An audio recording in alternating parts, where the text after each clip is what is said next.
ہر کام کا آغاز صرف ایک نام سے، اللہ۔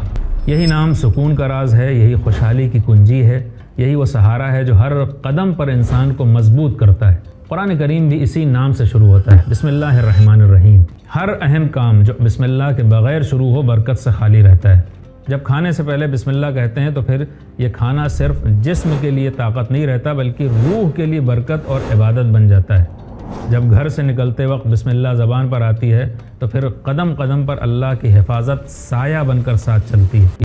جب کوئی تاجر اپنے کاروبار کا آغاز بسم اللہ سے کرتا ہے تو پھر نفع اور نقصان کے باوجود دل مطمئن رہتا ہے، کیوں؟ اسے یقین ہوتا ہے کہ اس کا رزق اللہ کے ہاتھ میں ہے۔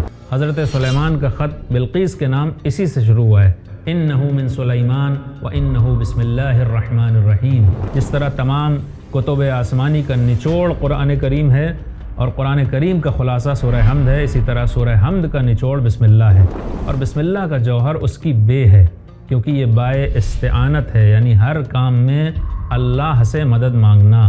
اور جب انسان کا یہ عقیدہ ہو تو پھر اس کی زندگی بدل جاتی ہے، اور زندگی کے ہر لمحے کا آغاز اس نام سے ہو تو پھر نہ خوف باقی رہتا ہے، نہ اضطراب ہوتا ہے، نہ ٹینشن، بس سکون ہی سکون ہوتا ہے۔